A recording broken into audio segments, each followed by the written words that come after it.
मुझे एक साहब कहने लगे कि मेरे साथ जापान चलिए। तो मैंने कहा कि मैं यहाँ काफ़ी मसरूफ़ हूँ।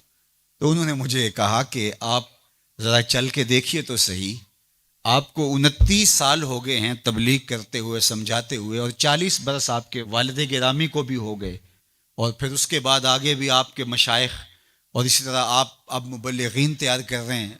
जुम्मा में भी यही खुतबा होता है, इज्तिमाआत में भी यही गुफ्तगू करते हैं। तो आप जो तबलीग कर रहे हैं और लोगों को ये बता रहे हैं, ये कोई मेरा फलसफा नहीं है, तो मैं आपको जिसका पाबंद बनाना चाहता हूं, ये तुम्हारे रसूल की सुन्नत है। जिस प्यारे से तुम टूट के मोहब्बत करते हो, ये उसका तरीका है कि झूठ नहीं बोलना। कहा समझा समझा के 29 साल जिस कौम को हो गए हैं, आप जापान में देखिए वो कर रहे हैं, और नई अकदार को दरियाफ्त करने के लिए आगे बढ़ रहे हैं। ये तो कर चुके हैं, वो किसी दगा नहीं करते, झूठ नहीं बोलते, किसी से फराड नहीं करते। उनको किसी मजहब ने नहीं ये बताया, उनकी माँ की गोद से तरबियत मिली कि झूठ नहीं बोलना। उसकी माँ की गोद से तरबियत मिली किसी से धोखा नहीं करना, किसी से फराड नहीं करना।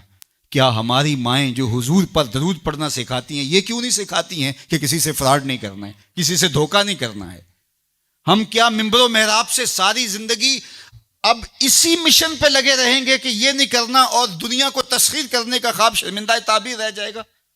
यार, जब बच्चा होता है कच्ची क्लास के अंदर, तो उसको पूरने डाल के दिए जाते हैं, आपको अगर याद हो तो, और उसके ऊपर वो लफ्ज लिखता है, और वो मैट्रिक तक चला जाए, अभी तक पूरने ही जो है उसको डाल के देने पड़े, तो फिर वो किस तरह मास्टर करेगा? यार, अभी तक हम सच बोलने के आदी नहीं हुए।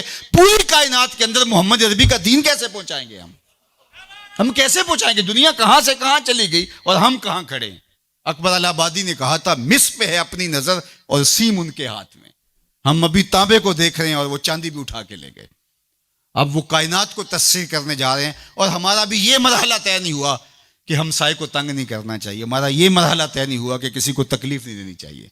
इंसानी सोसाइटी, इंसानी मुआशरत के खदो खाल हैं वाजे, और इस्लाम ना भी हो तो कुफर के मुआशरों के अंदर भी ये पाया जा रहा है कि हम साए को तकलीफ नहीं देनी, किसी को दुख नहीं देना, फ्रॉड नहीं करना, झूठ नहीं बोलना, 2 नंबर चीज नहीं बेचनी। और हम क्या हैं? हम तो दवाइयों के अंदर भी मिलावट कर लेते हैं, और मुसलमान हम हैं, जैसे हम आशिक रसूल ऐसे ज़माने में कोई नहीं। और जो जान बचाने वाली दवाइयां हैं उनके अंदर भी हम मिलावट करते हैं। हमें शर्म आनी चाहिए, हम खड़े कहाँ हैं? दिल मुसलमान है तेरा ना मेरा, तू भी नमाजी मैं भी नमाजी, पढ़े जाए नमाजें, ये टकरे हैं और कुछ नहीं है। हमारा दीन हमको एक ऐसी पाकीज़ा जिंदगी गुजारने की तलकीन करता है।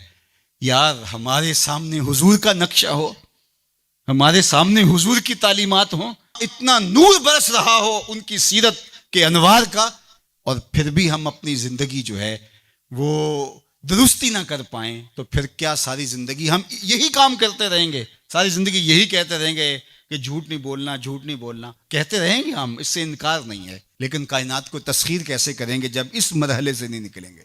तो मेरी आरज़ू ये है कि देखो, मैंने अपनी कब्र में जाना है, आपने अपनी लहद में उतरना है। मैं और आप अपने आप को ये मत समझिए कि वो संवरेगा तो मुआशरा ठीक होगा। मुआशरा ठीक हो ना हो, मुझे ठीक होना है। मुझे अपनी जुबान को कभी भी झूठ की बदबू से मुताफन नहीं होने देना।